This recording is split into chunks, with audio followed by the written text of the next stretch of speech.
ना खुदा मिला ना विसाले सनम, ना इधर के रहे ना उधर के रहे। कि ये सरकार आप सबको गरीब कर रही है, हम सब गरीब हो रहे हैं, हर घर बेरोजगार। यही है आज की भाजपा सरकार। बजट पे चर्चा उसी समय करते हैं जब बजट प्रस्तुत किया जाता है। एमएसएमई के कारखाने कितने बंद हो गए, उनका घर बिक गया, कारखाने बंद हो गए, उसका तो हिसाब ही सरकार के पास नहीं है। कभी वित्त मंत्री जी ने मुड़ के भारत के स्टार्टअप्स की हालत देखी कि भारत देश के आर्थिक इंडिकेटर्स संकट का अलार्म बजा रहे हैं। तो माननीय वित्त मंत्री जी ने कहा कि मैं प्याज नहीं खाती, आटा चावल दाल दूध दही पनीर तो अवश्य खाती होंगी, क्योंकि इन सब के भाव बढ़ गए। जीएसटी लगा लगा के इन्होंने बड़े बड़े उद्योगपति जो लाखों करोड़ रुपए डकार गए, उन्हें बिजनेस क्लास में बिठा के देश से रवाना करती है। 40 लाख करोड़ का जो इतना भारी भरकम बजट इस सदन ने सरकार को सैंक्शन किया था, मंजूरी दी थी, उस 40 लाख करोड़ को खर्च करके सरकार ने क्या पाया? क्योंकि भारत देश के आर्थिक इंडिकेटर्स संकट का अलार्म बजा रहे हैं। हम सारे लोग बजट पे चर्चा उसी समय करते हैं जब बजट प्रस्तुत किया जाता है।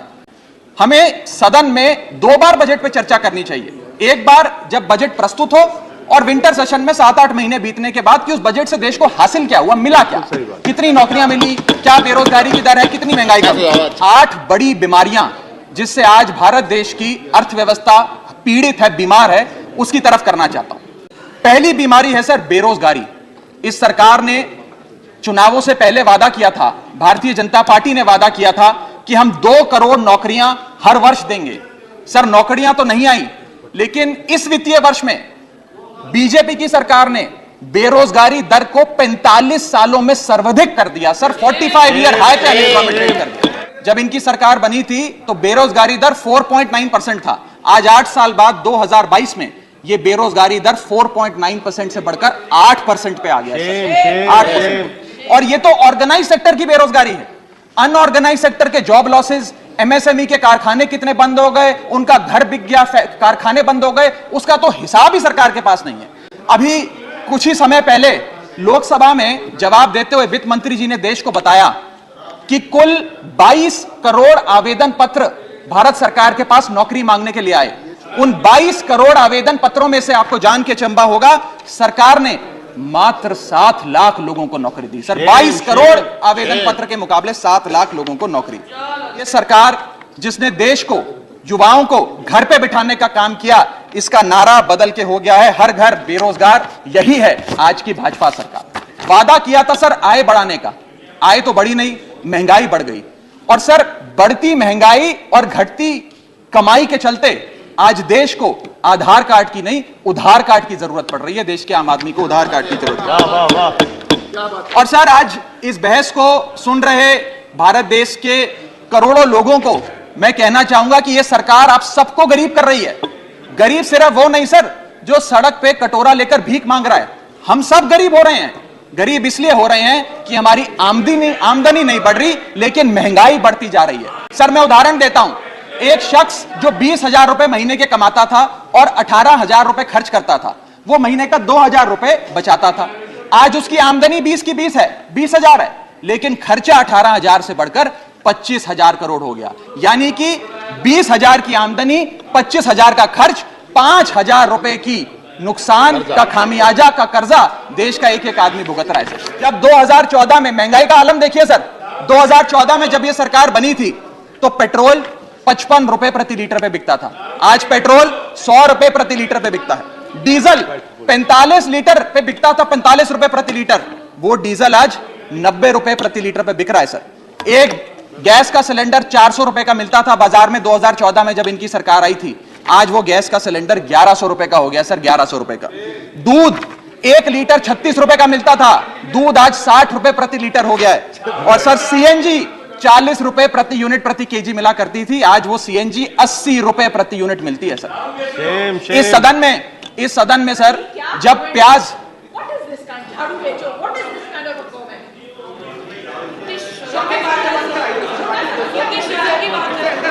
सर आपका प्रोटेक्शन चाहिए, आपका प्रोटेक्शन चाहिए सर, ये बात सही है सर। तो से देखिए सर आप, चलो बोलो सर, बोलो, चलो बोलो बोलो sir sir sir sir sir जब देश में, I am not yielding, but sir इस देश में जब प्याज के दाम 100 रुपए प्रति केजी के ऊपर हो गए और इस सदन में हंगामा हुआ तो माननीय वित्त मंत्री जी ने कहा कि मैं प्याज नहीं खाती, तो मुझे उनके भाव से, प्याज की कीमतों से कुछ लेना देना नहीं है। ये मेरा विश्वास है सर कि माननीय वित्त मंत्री जी आटा, चावल, दाल, दूध, दही, पनीर तो अवश्य खाती होंगी, क्योंकि इन सब के भाव बढ़ गए।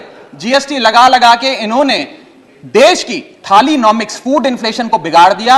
आटा, दाल, चावल, दूध, दही, सबके रेट आज स्काई रॉकेटिंग है सर, आसमान छू रहे हैं। और भारत की फूड इन्फ्लेशन 10% से लेकर 17% के बीच पूरे वित्तीय वर्ष में मंडरा रही है। ये हालात हैं सर भारत की थालीनॉमिक्स की।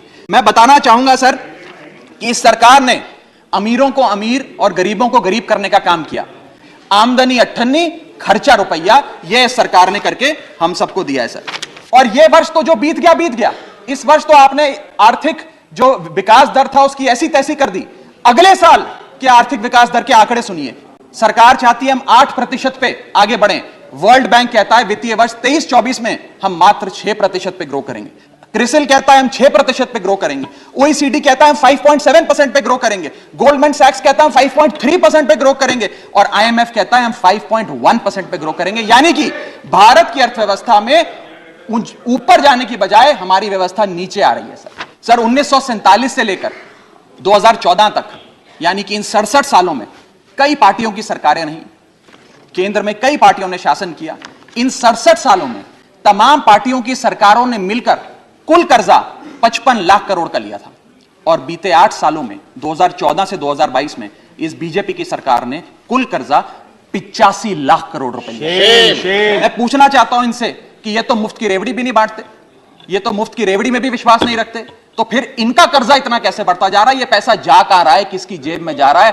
दोस्तवाद की नीति के तहत कौन से इनके दोस्त हैं जिन्हें फायदा पहुंचाया जा रहा है? ये मैं पूछना चाहता हूं सर। मैं बताना चाहूंगा कि बड़े बड़े उद्योगपतियों के, अपने दोस्तों के बड़े बड़े लोन्स इन लोगों ने माफ कर दिए, लेकिन भारत देश के किसान की जो कर्जा था, जो डेट था, वो पिछले 8 सालों में 53% बढ़ा है। कम नहीं हुआ सर, 53% इंक्रीज हुआ है, जिसके चलते आज एवरेज फार्मर डेट, पर फार्मर डेट इस देश की 74,000 रुपए, यानी कि 74,000 रुपए का कर्जा आज देश के हर किसान के सर पर है सर।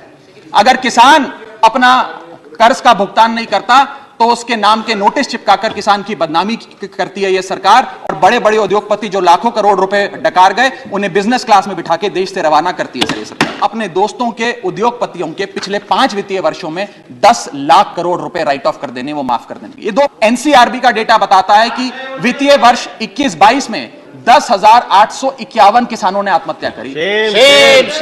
यानी कि इस देश में औसत रोज के 30 किसान आत्महत्याओं की आती है। 30 किसान रोज इस देश में आत्महत्या कर रहे हैं। हम आजादी का अमृत महोत्सव मना रहे हैं and 30 farmers per day in this country commit suicide sir.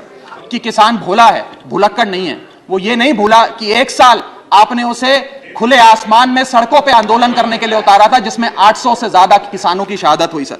आज से 2-3 महीने पहले इंडस्ट्री से बात करते हुए वित्त मंत्री जी ने कहा that why is the Indian corporate sector not investing.